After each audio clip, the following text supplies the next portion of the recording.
solution reached as soon as possible. Here in our city, there are people who would describe themselves as pro-Israeli. There are other people who would describe themselves as pro-Palestinian. I know many of them, and they all hold their views founded in many cases on a fear for their loved ones, and they feel very passionately about this issue. My job as mayor is to make sure that here in our city of Toronto we avoid conflict and violence, even when it rages in other parts of the world where we have many friends and loved ones of our residents here in the city of Toronto. I want to send a clear message today, ahead of any future protests about this issue, that hatred, threats, hateful language and imagery, physical violence against anyone on any side of this or any other issue has no place in our city. Hatred has no place in our city. Islamophobia has no place in our city. Anti-Semitism has no place in our city. Our Jewish and Muslim residents, and all residents without exception, have the right to live and to worship in our city free of fear and free of being attacked or threatened for their beliefs or for who they are.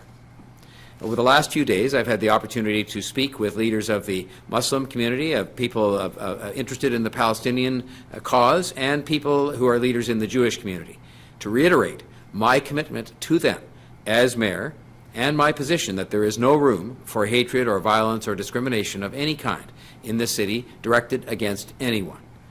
Over the years, I have stood outside mosques and synagogues and in other places repeatedly to make sure that when there were incidents of vandalism or violence or any kind of hatred or discrimination, that we spoke up and that we stood up and that we acted against that. I will never hesitate to do that, because I feel very strongly that is my job as mayor, and it is my duty as a Torontonian to stand with communities when they are victims of hate and to make it clear that we do not tolerate that here. I know Chief Raymer believes that as well, and while the police do work to make sure that protests remain peaceful and orderly as best they can, they have also made it clear they will investigate any allegation of violence that comes to light during or around a protest and any implication that such a crime was hate motivated. We await the results of the investigation into at least one event related to the Nathan Phillips Square protest. None of this is to say that people can't disagree or voice their concerns publicly. Of course, those are cherished rights.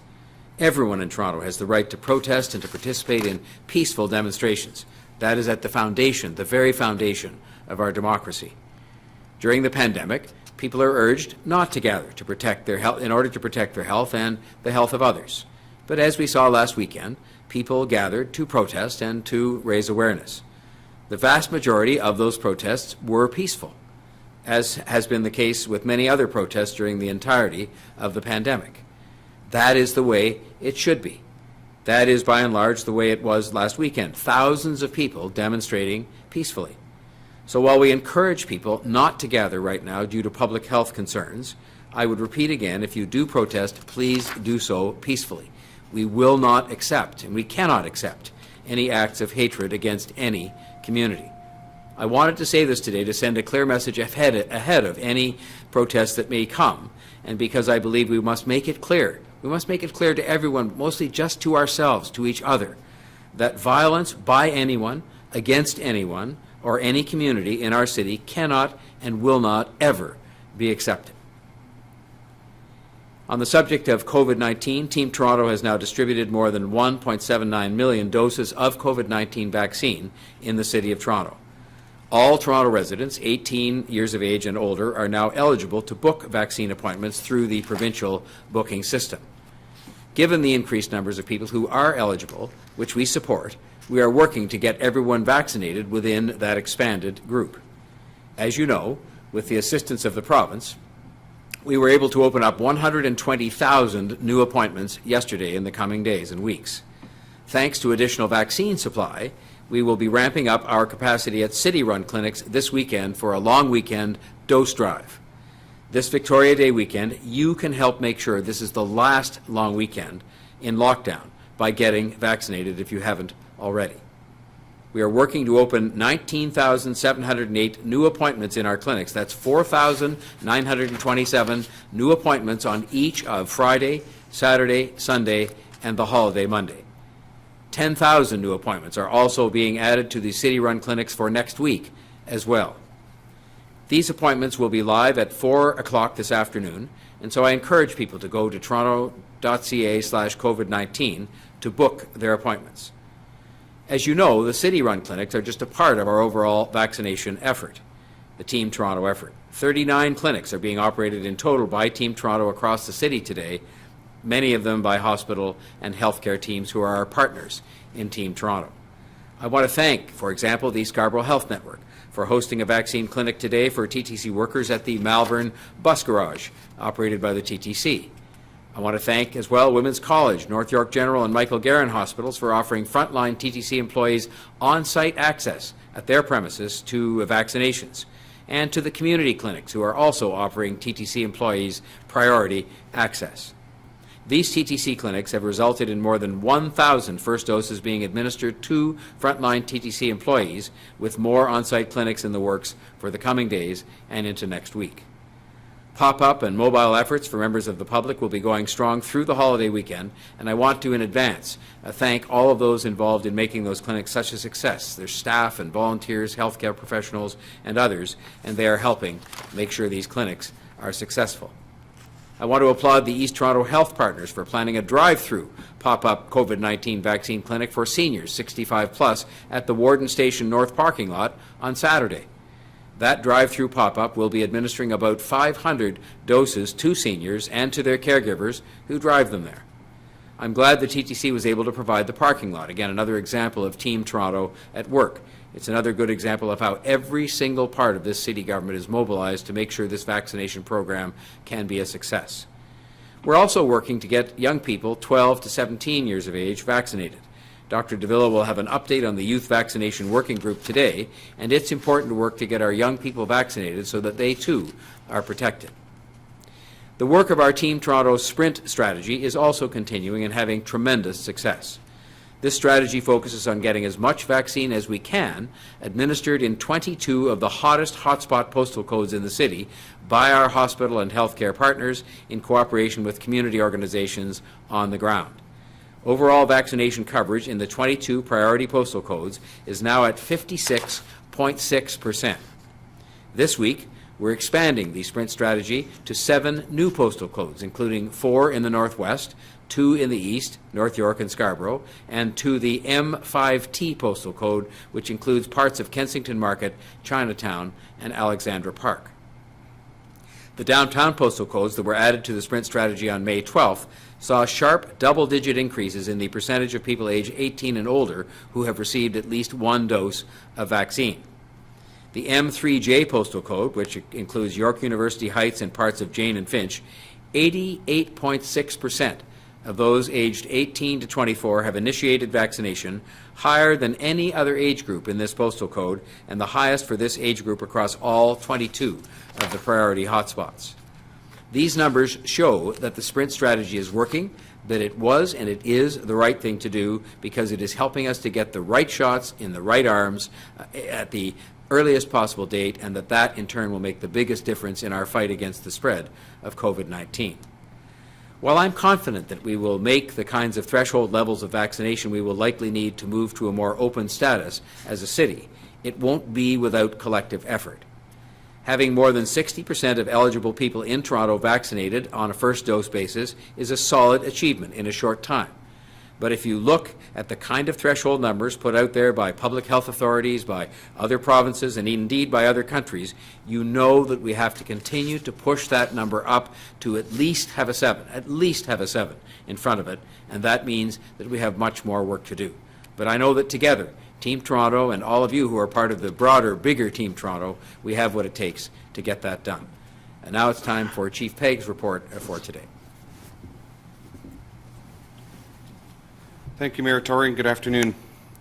To date, more than 1.79 million doses of COVID-19 vaccine have been administered in Toronto. With nearly 25,000 doses of vaccine administered yesterday, we are continuing to ensure that as many people are being vaccinated as possible each and every day. As Mayor Tory announced earlier, I'm very pleased that we are opening approximately 19,000 additional appointments in city-operated clinics over the course of the upcoming Victoria Day long weekend. This means that nearly 5,000 additional people will be able to receive their first dose of vaccine each day between this Friday and Monday in city-operated vaccine clinics. And this is in addition to the increased number of doses that our Team Toronto partners will also be able to administer this weekend. I would like to acknowledge and thank our provincial counterparts for making these additional doses of vaccine available. I would also like to thank our immunization task force team for working through the night twice this week so far in order to develop and load the vaccine clinic load templates that make it possible for these additional appointments to be able to be booked. These are incredibly dedicated people who continue to give their all to get Toronto vaccinated as quickly as possible. The additional supply of vaccine this Victoria Day long weekend returns our 9 city-operated clinics to maximum operating capacity. Over the course of Friday through Monday, we will be able to vaccinate approximately 56,000 people over those 4 days alone. These additional appointments will go live in the provincial booking system at 4 o'clock this afternoon. As always, appointments in city-operated vaccine clinics can be booked via the provincial booking system by accessing toronto.ca/COVID-19 and clicking on the blue Book a Vaccine button on the top of the page, or by calling the provincial call centre at 1-833-943-3900.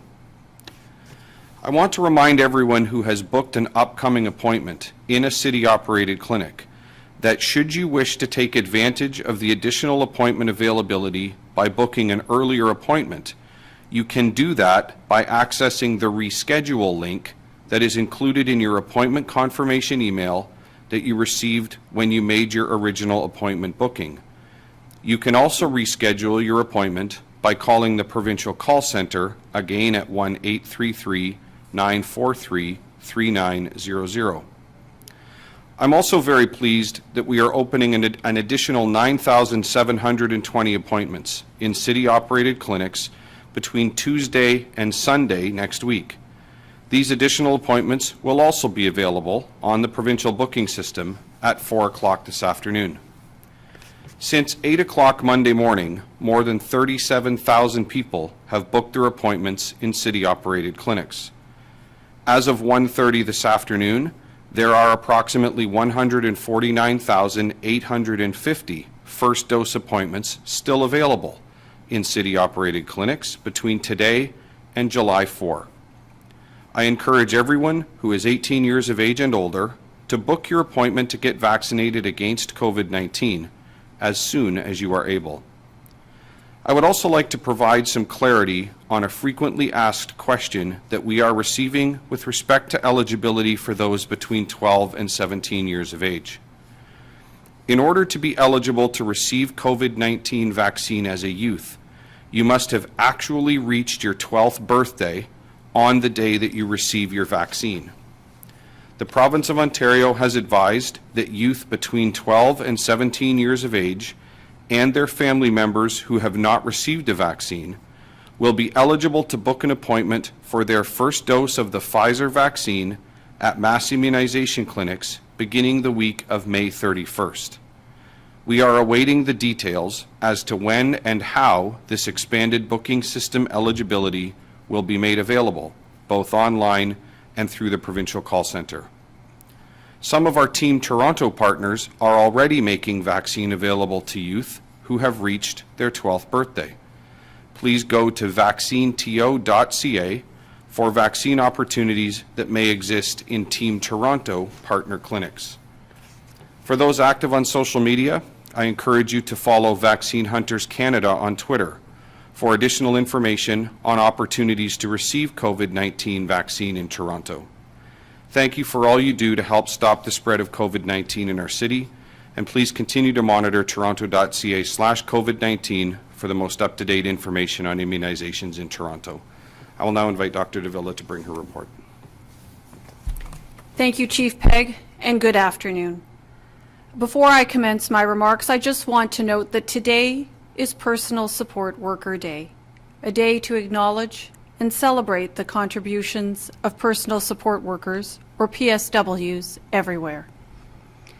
Whether in acute care, long-term care, or in community settings, PSWs provide important daily support and services to their patients with empathy and with caring. Their contributions throughout the course of the pandemic have been truly invaluable, and for this, we owe them our deepest thanks. Today, I'm reporting 751 new cases of COVID-19. 1,018 people are in the hospital. 263 people are in the ICU. I'm saddened to report 9 additional deaths today.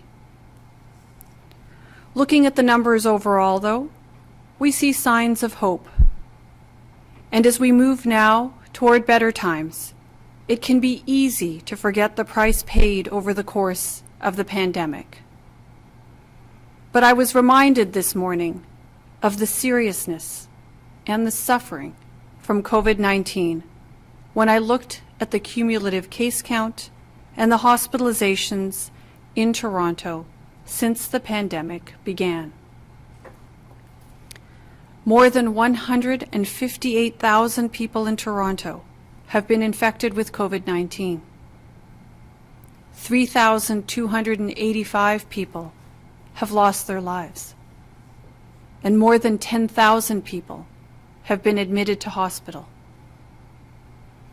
With all that in mind, today I really want to encourage you to be vaccinated now that so many more people are eligible.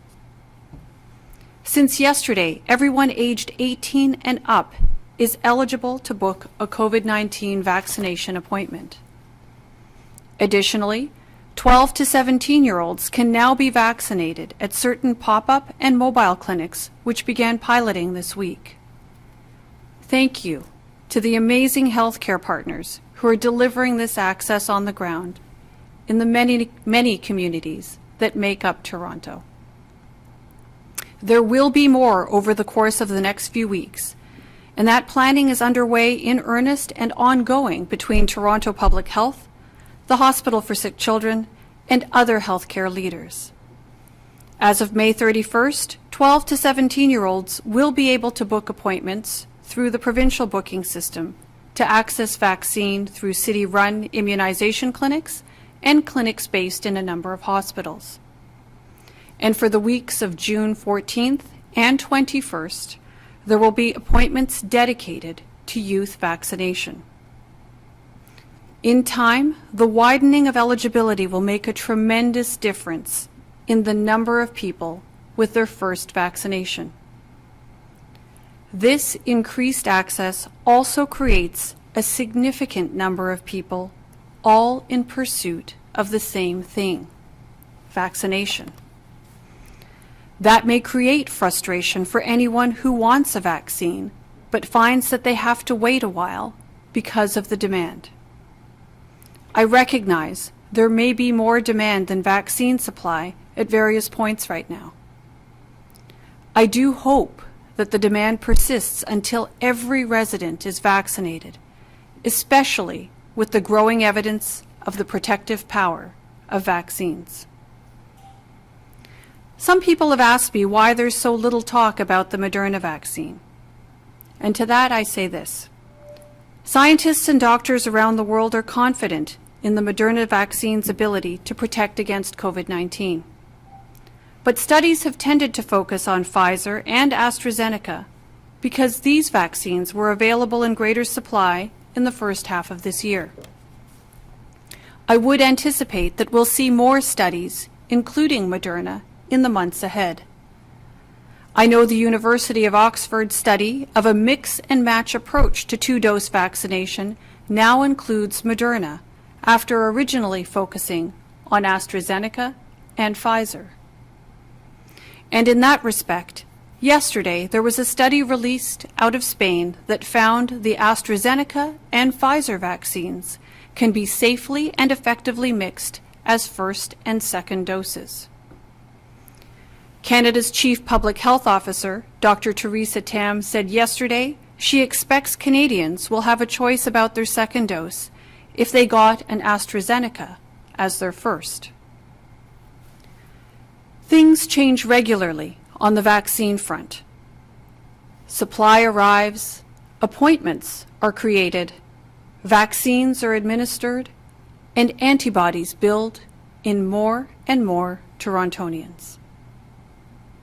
So I will close with 2 challenges to you today. First, I really do encourage you to talk about vaccination this weekend. If you've done it and you've got a story to tell, please tell it. Encourage people to follow your lead, whether you're vaccinated or you're planning to be. At the same time, this is a holiday weekend coming up. And if I'm to be completely candid, our track record after holiday weekends could use some improvement. At the Board of Health meeting earlier this month, I noted that after every holiday weekend over the last year or so, we've seen an increase in COVID infections. That is the last thing we want, considering variants that are afoot in Toronto, and that there's still a significant number of people with no vaccine protection at all. So please, this weekend, do get outside. Enjoy the weather. Be safe. And remember, there's more at stake this holiday weekend than perhaps there has been for a very long time. Our summer lies ahead, and in it, greater opportunity for more and for better. We all play a big part in making this happen. And the biggest part is what we do day by day until we get to where we want to be. So with that, I'll hand it over to Brad for the questions. Thank you, Dr. Davila. We'll go first to Dave Woodard from Global News Radio 640, and just a reminder to please unmute yourself. Dave, go ahead, please. Thanks, Brad. Good afternoon. Dr. Davila, my first question is for you. With the Premier's office confirming yesterday that they're not going to go back into a color-coded framework for reopening, have you had conversations with the province on what reopening will look like? And in your opinion, what shouldn't be open, and is that something that you're going to try to keep closed regardless of what the province decides? So as you've probably heard us speak of many, many times at this table, we are in regular conversation with our provincial counterparts. And this has been the case throughout the entire pandemic, as that's been what's required over the course of the response. I would say this. I think when we have those conversations with the province, one of the points that I regularly try to make is the importance of relying on our data and relying on the science and relying on the lessons that we learn from jurisdictions that are a little bit ahead of us. So I would say this. I think you've heard me talk about, taking advantage and using the good weather and this time of year as an ally in our efforts to reopen, and to use the experiences from other jurisdictions to help inform what it is that we do here so that we open safely and in a manner that actually keeps, the COVID infections at a reasonable level and at a controllable level. We are at a very important time, I think, in our COVID response, and we need to rely on our data and the best available science to put us in good stead. Okay, thank you, Dr. Davila. And a question for Mayor Tory from my colleague, Catherine Ward. In April, the action around the enforcement of evicting residents and encampments was paused. At that time, city officials said that they would be working with residents in the communities, encouraging them to come inside. The question is, why has the city decided to start enforcing these orders, given that many don't feel safe going into shelters for fear of COVID-19? And are you worried that these evictions could worsen the opioid crisis by forcing people to flee to remote parts of the city? Well, the opioid crisis is something that is of deep concern to me, and I've said that on a number of occasions, and have worked with Councillor Joe Cressy, the Chair of the Board of Health, with Dr. Davila and others, and we continue to work together to find ways in which we can deal with that effectively, and anything I could do to make sure that this terrible loss of life and the terrible toll taken on the lives of those who don't lose their lives will be something that I will do. But let me address very specifically the issue of encampments.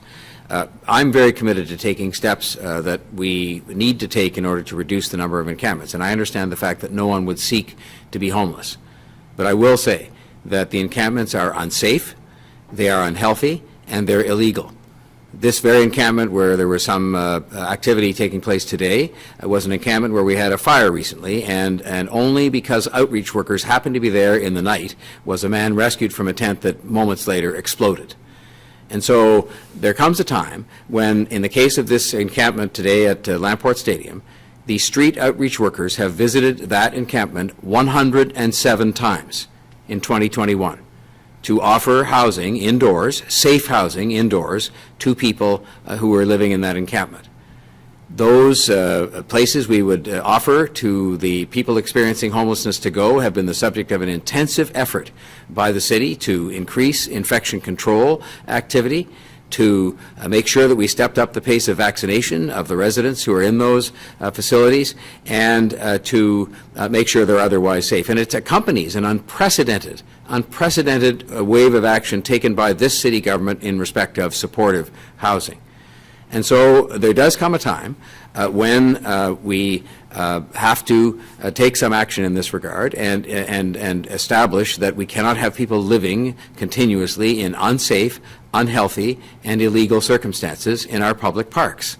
And I will say that I find it profoundly unacceptable. There were by best estimates, about 15 people resident in the encampment at Lamport Stadium when the officials arrived there after plenty of notice to try to clear that encampment. Some of them had agreed to accept indoor housing, but there then seemed to be many more people materialized there, and they engaged in activities that resulted in the assaulting of police officers, the throwing of bottles and rocks, and I find this unacceptable in our city. Unacceptable. I don't know who the people were exactly, but it was just not acceptable. So we will go back at the efforts we're making to make sure that the hotel and other shelter accommodation we provide for those experiencing homelessness are as safe as they can possibly be. And we will continue to operate in a way that has many, many visits to these encampments to persuade people that they should come in. But the notion that we're going to leave encampments there indefinitely that are unsafe, unhealthy, and illegal in public parks and public spaces is just not something that we're going to be able to do. And so we would hope that people will be able to cooperate with us in finding a solution for them. Many thousands and hundreds of people, thousands and hundreds, have been found permanent housing and have been moved from encampments to shelters and sometimes on to permanent housing in many cases during the course of the pandemic, and that work will continue. Thank you, Mayor Tory. We'll go next to Maria Saru from the Toronto Star. Maria? Hi, everyone. Good afternoon. My question is, how was the decision to add parts of Kensington Market and Chinatown to Toronto's Sprint strategy made? So, Maria, I'm probably best positioned to answer that question. What we have done in terms of determining the Sprint strategy and which areas of the city need to be focused on next is we actually look at the coverage data. We look at vaccine uptake data across the different parts of the city. And whether it's done by the postal code areas or by the neighborhoods throughout the city, we do look at what the coverage rate is and what the COVID incidence has been. And it's the combination of those two pieces of data that help us to inform how best to situate vaccination efforts on a go-forward basis. So that's the basic answer to it. Again, it's all about where does vaccine have yet to be taken up appropriately, and where do we expect that our efforts will have a benefit in terms of offering better protection to the people of Toronto. Thank you. Just one follow-up. How nimble can the city be moving forward when determining which neighborhoods will be added or removed from its hotspot list? How much flexibility does the city have? Thank you. So, Maria, in answer to your question, we have a fair amount of flexibility, and it is something that we do in concert with our healthcare partners. But I would just remind you that, of course, while our mobile and pop-up efforts as part of the Sprint strategy form an important part of our vaccination efforts, there are vaccine channels available to the residents of Toronto that go beyond those mobile and pop-ups. As you know, we have a number at 9 city-run immunization clinics. There are pharmacies, an increasing number of pharmacies around the city, and now a growing number of primary care providers over and above hospital clinics and the mobiles and pop-ups as venues where people can get access to vaccine. So I would certainly encourage all residents of Toronto to find the channel that's easiest for them to access and to take advantage of the protective benefit of vaccines for themselves and for all those around them. Thank you, Doctor. We'll go next to Nick Poivert from CBC News. Nick? Hi, thanks, Brad. A question for the Mayor and Dr. Davila. On the hockey playoffs, Leafs and Canadiens starting up tomorrow. Game 6, if it gets that far in Montreal, there could be up to 2,500 fans when the Quebec government lifts some of the restrictions. Do you think that could be done safely here in Toronto, either at some point, maybe Game 7, say, during this series or later on in the playoffs? Well, the circumstance here, if I can start off, the circumstance here might be a bit different. We have in place a stay-at-home order that severely restricts crowds of people from gathering together, and that we've received every indication that that order will stay in place until the date it is due to expire, which is at the very beginning of June. And so this current hockey series is scheduled to be over by then. And I think that it'll be obviously a provincial decision on which they've generally sought input from people like the City of Toronto, and it'll be part of, I'm sure, a much broader consideration of different things that will be open and closed if that order expires on schedule, which they've indicated it likely will, and be replaced by some sort of reopening plan, which I hope is simple and straightforward and will answer questions like this. And I'm sure we sit ready, and Dr. Davila will pick up on this, I'm sure we sit ready to offer our advice and our comment on this, as we have on many other matters concerning public gatherings and different venues that have been impacted upon by the pandemic. So the mayor is quite right. Right now, there is still a stay-at-home order that would prevent such gathering from happening. And certainly I understand the interest of hockey fans everywhere in celebrating and in participating in the festivities. I would just remind people, of course, as I mentioned in my remarks, we have, a real opportunity to enjoy a wonderful summer and, a post COVID restriction kind of life. And that really does depend on each and every one of us. And it depends on all of us following the best available science that's out there. So we know that outdoors is definitely safer than indoors. And that as much as we want to be able to gather together, that for now, it is best that we maintain our distance, wear our masks when distance can't be maintained, to get your vaccine as soon as possible. And the more we're able to do that, the sooner we'll be able to get back to the kinds of activities and the kinds of gatherings that we used to enjoy more often before there was a COVID-19. And Dr. Davila, if the provincial government does at some point move to allow some indoor gatherings the way that they're doing in Quebec, can you just describe some of the measures that you would like to see in place, say in an arena where fans might attend? What are some of the ways that you think that could be done as safely as possible if it is to happen? Well, looking at the evidence that's out there in respect of COVID-19, things like ventilation, things like maintaining distance, things like wearing masks are certainly going to be elements that the provincial government should consider as they think about what the next steps look like. I think we should turn to the experiences of other jurisdictions. There are a number of jurisdictions that are just a little bit ahead of us in respect of their own COVID-19 experiences, and I think there are valuable lessons to be learned from that. So those are the kinds of things that I would recommend should be looked at and should be taken into consideration as the provincial government makes their important decisions in this regard. All right, thank you. We'll go next to David Ryder from the Toronto Star. Dave, go ahead.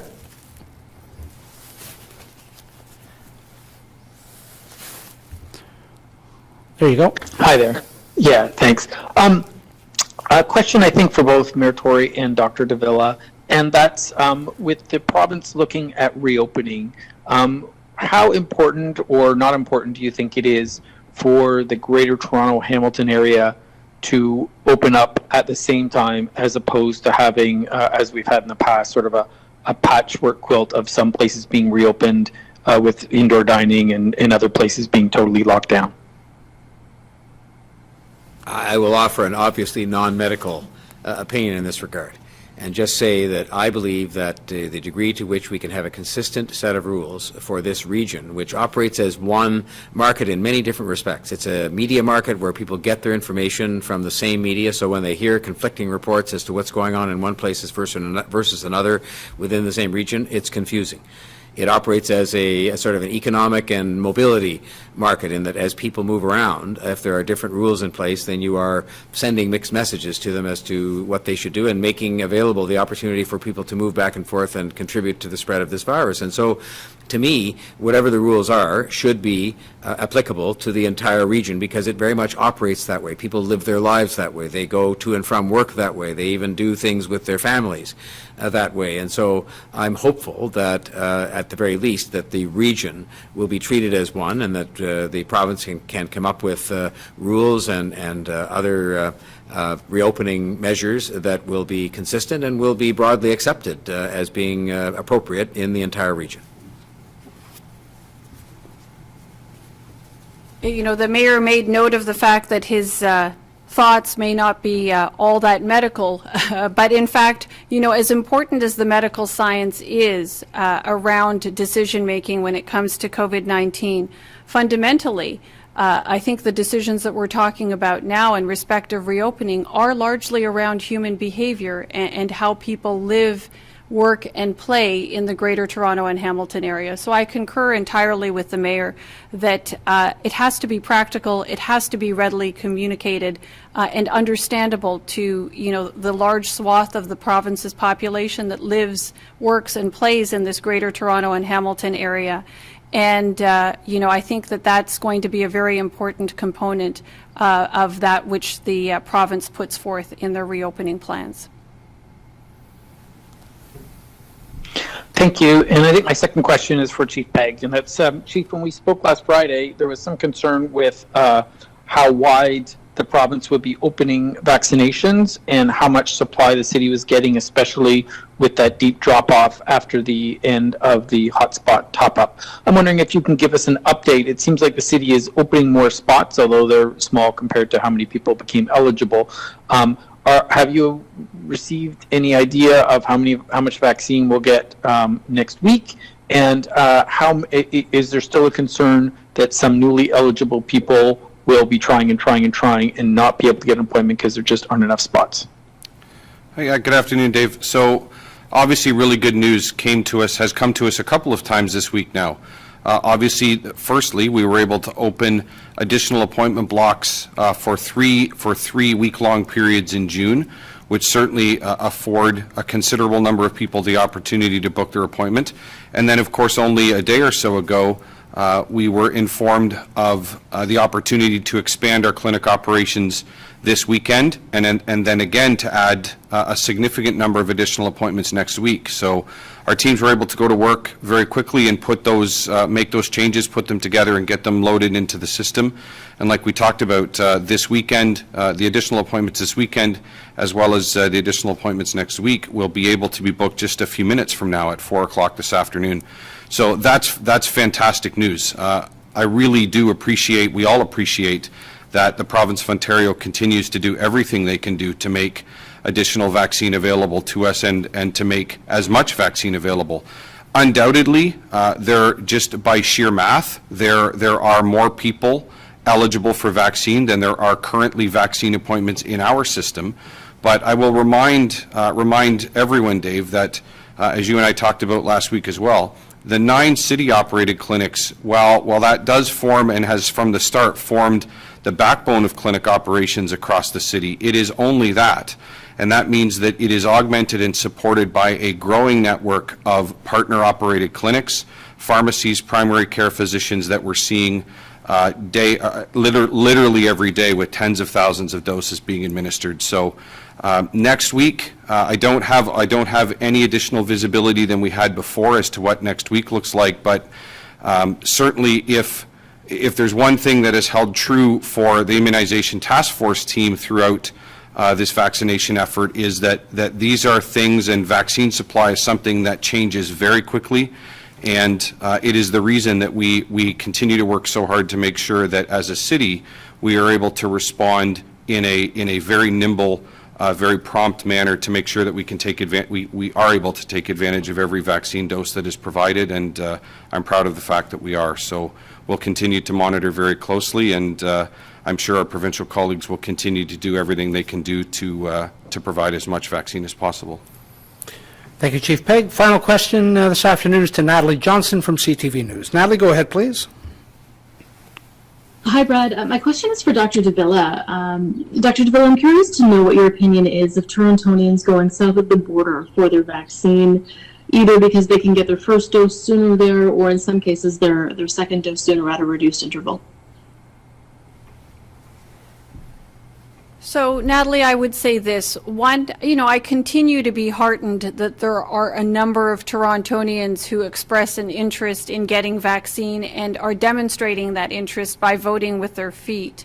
I would also, though, suggest that at this point we are and continue to be under a stay-at-home order, and the fundamental of that is to minimize movement and to minimize interaction and travel outside of your home, to stick to the people that you live with, to keep it to that which is most essential at this point in time, because that's extremely important. As important as vaccination is in our COVID-19 response, equally as important at this point in time is our continued practice of the measures for self-protection, which includes sticking to home and as close to home as much as possible.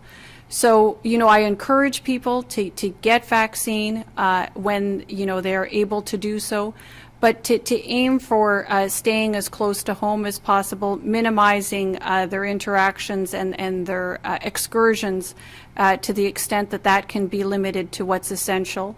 And then the more we're able to do that, the more that each and every one of us does that, the sooner we will get to the other side of this pandemic.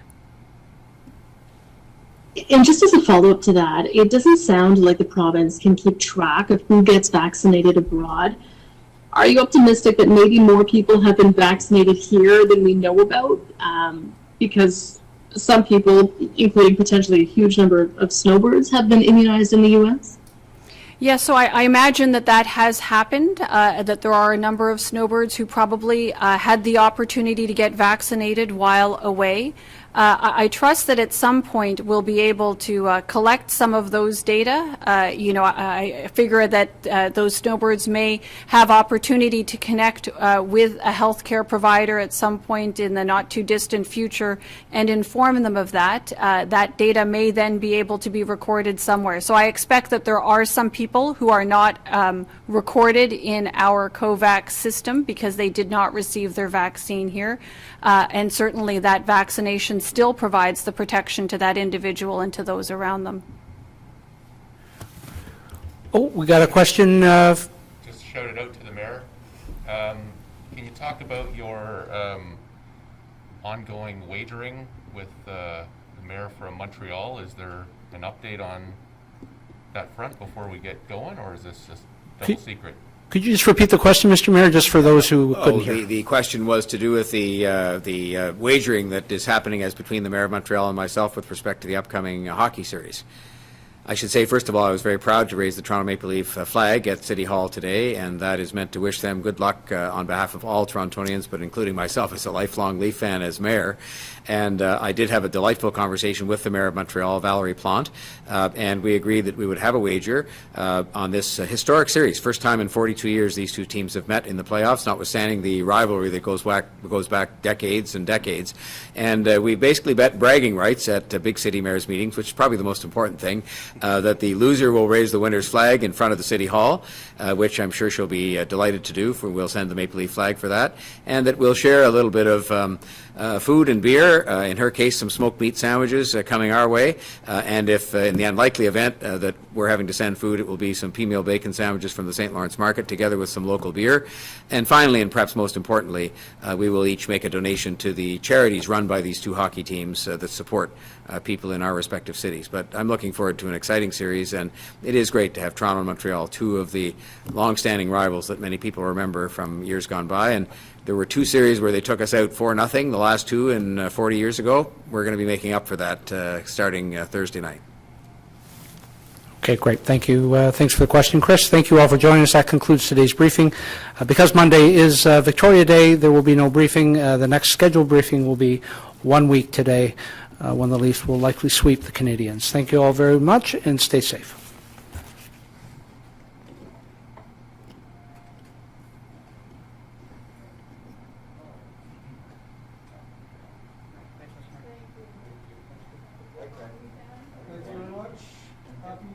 Doug's son, What's that? heard about Doug's son. Yeah. Enjoy the games. How is he?